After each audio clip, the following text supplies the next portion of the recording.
Hoy vamos a ver el concepto de gráfica complementaria. Entonces, dada una gráfica G, vamos a definir una nueva gráfica llamada el complemento de G, cuyos vértices van a ser exactamente los mismos que la gráfica G y cuyas aristas van a ser todas las parejas de vértices que antes no eran aristas. ¿De acuerdo? Como siempre, pues vemos un ejemplo concreto. Imagínense aquí a P4, recuerden, una trayectoria de 5 vértices y 4 aristas. Entonces, ¿qué vamos a hacer? Pues visualizamos todas las parejas que antes no eran aristas, las enfatizamos, las dibujamos y borramos las de P. De manera que así obtenemos a la gráfica complemento y en este caso particular observen que este es un dibujo, este es otro. Aquí pueden ver este circuito de 5 vértices que aquí dibujé en esta forma convexa alrededor. Y además tenemos una cuerda, ¿sale? Fíjense, vamos a ver más ejemplos. Les puse aquí, pues, los ejemplos que habíamos visto de todas las gráficas no isomorfas de orden 4.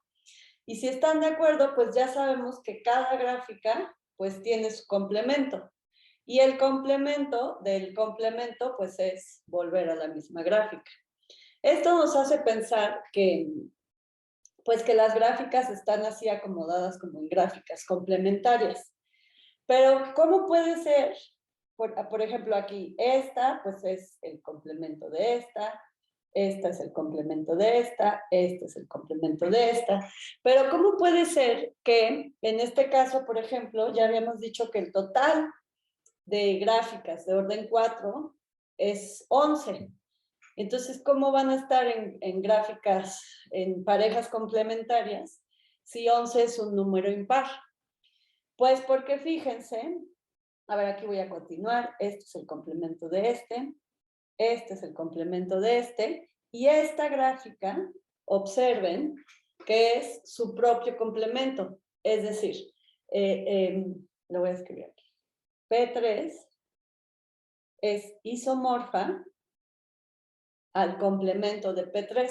Si ustedes dibujan aquí las aristas que no pertenecían a mi gráfica original y borran las otras, pues verán que esto es una gráfica complementaria.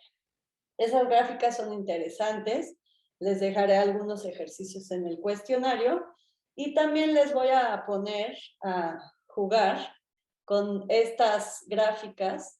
Entonces el chiste es que ustedes descubran qué gráfica es complemento de cuál, o que identifiquen las 6 parejas de gráficas complementarias en este ejemplo. Eso lo van a tener en el cuestionario. Ahora, vamos a ver algunas operaciones básicas. Bueno, considero una gráfica G cualquiera con su conjunto de vértices, su conjunto de aristas. Y consideren también un vértice específico de G, una arista de G y una no arista de G, es decir, una gráfica del complemento, una arista del complemento de G. Vamos a definir 3 nuevas gráficas con base en estos elementos. Las primeras 2 son la suma y la resta de arista.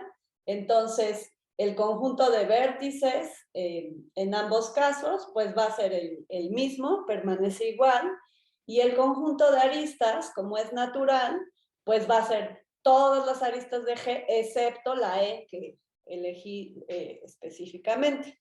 En el caso de la suma, naturalmente, pues voy a tener todas mis aristas, pero además voy a considerar o voy a unir a este conjunto la arista E' que antes no pertenecía a E y ahora va a pertenecer a esta nueva gráfica que se denota como G más E'.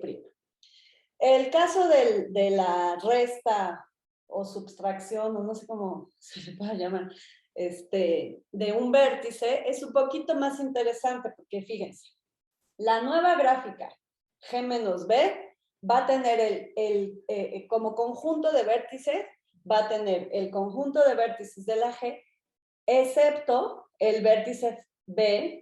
El conjunto de aristas van a ser todas las aristas, pero tengo que restarle o quitarle todas las aristas de G en las que participaba B.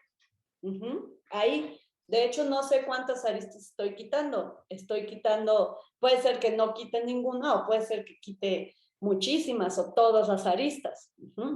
Para esto, fíjense, vamos a ver, como siempre, un ejemplo. Imagínense que esta es la gráfica G. Aquí, y qué ingredientes más teníamos, además de la gráfica G, pues un vértice de G, una arista de G y una no arista. A veces es común, pues, que para representar visualmente las no aristas de una gráfica, se ponen así como líneas puntadas. A veces, por lo general no las dibujamos porque pues, no nos conviene, pero en el caso de que nos convenga, pues es común que se indiquen con líneas punteadas. Entonces vamos a ver estas tres nuevas gráficas que acabamos de definir. La G menos C, pues es simplemente borrar esta arista. La G más C, pues es incluir la arista que antes no lo era.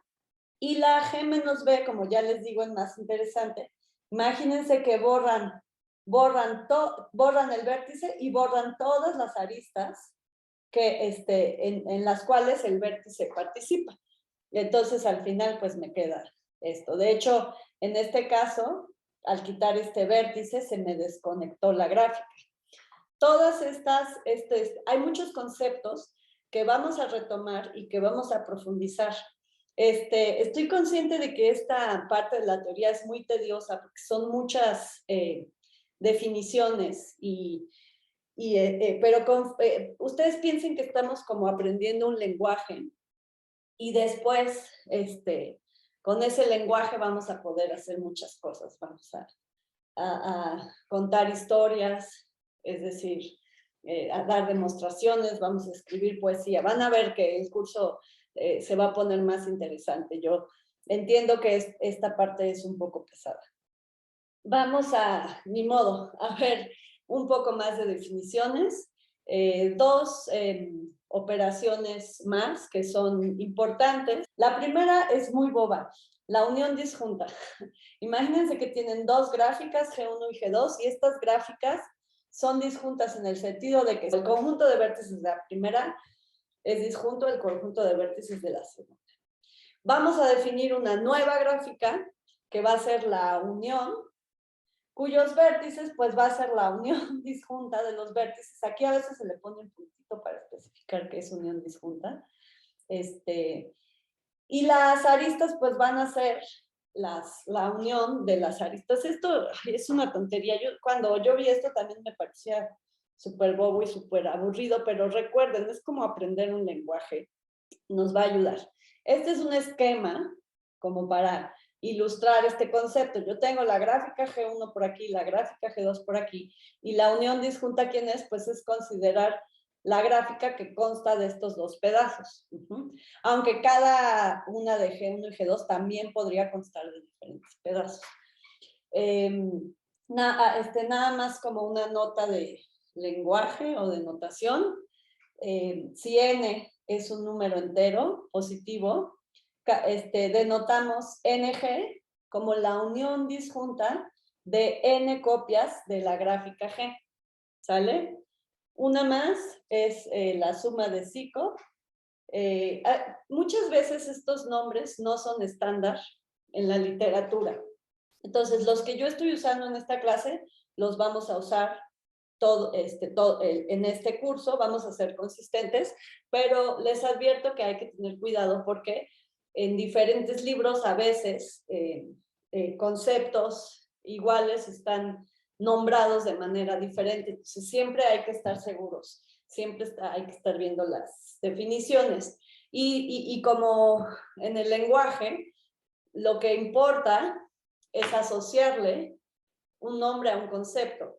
Lo que a mí me interesa es el concepto y que estemos de acuerdo en el nombre, no tanto el nombre.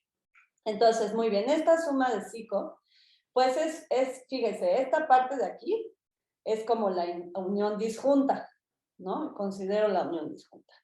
Pero además voy a considerar todas las aristas que tengan un extremo en los vértices de G1 y un extremo en G2. Entonces aquí voy a tener todas esas aristas. Nuevamente eso es un esquema.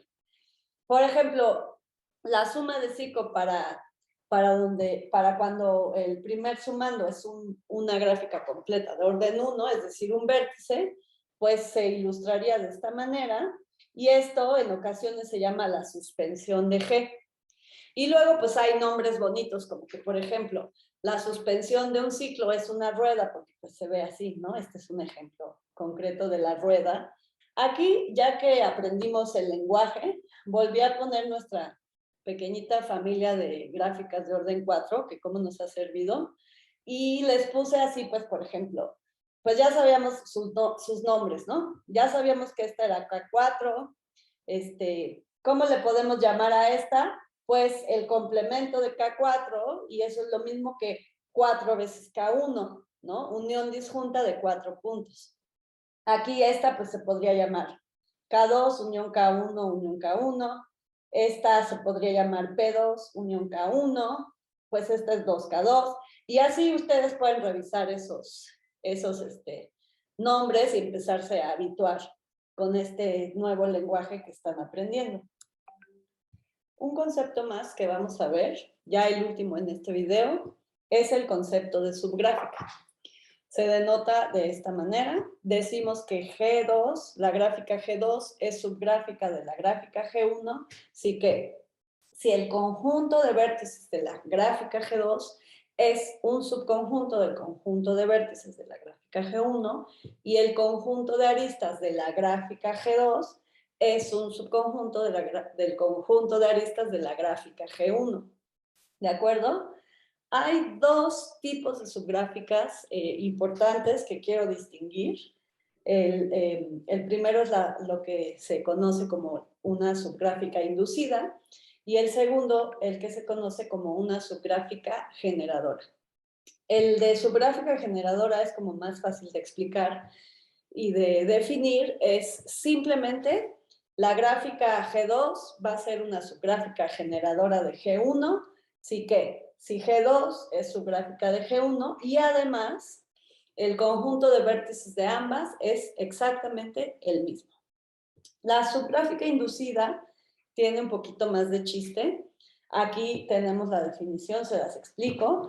Vamos a decir que una gráfica G2 es subgráfica generadora de una gráfica G1, así que si G2 es subgráfica de G1, pero además para cada arista pareja de vértices que pertenezca a G1, si esos vértices pertenecen a G2, entonces la arista, la pareja X, Y, también tiene que pertenecer forzosamente a la gráfica G2. Por favor, si les hace falta ponerle pausa al video y releer esta definición cada quien a su tiempo y a su ritmo, háganlo. ¿Qué es lo importante de la subgráfica generadora? Inducida, pues que está determinada por el conjunto de vértices.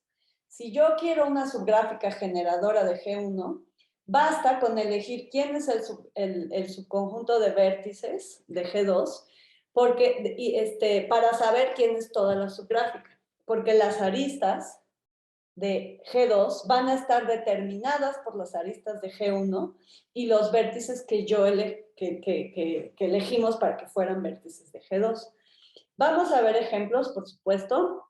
Aquí vamos a considerar esta gráfica concreta como la gráfica G y vamos a ver 4 tipos diferentes de subgráficas con las diferentes características de si sí es o no inducida, si sí es o no generadora, y las tienen aquí en pantalla. Si la subgráfica va a ser generadora, pues debe de tener los 6 vértices. La diferencia es que cuando no es inducida, puedo tener aristas entre estos vértices, que antes sí eran aristas en G, pero ahora ya no son aristas de mi subgráfica. Esta no es inducida. Cuando sí es inducida, una vez que yo elijo los vértices, en este caso todos, pues las aristas están determinadas por las aristas de G. Por eso a la gráfica generadora se le llama generadora, porque induce o genera toda la gráfica G. Entonces, decir subgráfica inducida y generadora es decir toda la gráfica G de donde estoy partiendo. Vamos a ver ejemplos ahora de no generadoras, por un lado sí inducida y por otro lado no inducida. Observen que aquí elijo estos tres vértices y una vez que ya los elegí, ya la misma gráfica G me va a decir qué aristas van a pertenecer a mi subgráfica. Es ese triángulo. En el otro caso, observen que estoy diciendo que el conjunto de vértices de la subgráfica va a ser ese conjunto de 5 vértices, pero no quiero todas las aristas que se inducen, solo quiero considerar en mi subgráfica estas aristas. De manera que esta subgráfica no es inducida, porque si lo fuera, tendría que elegir también estas aristas. Bueno, con esto acabamos el tercer video.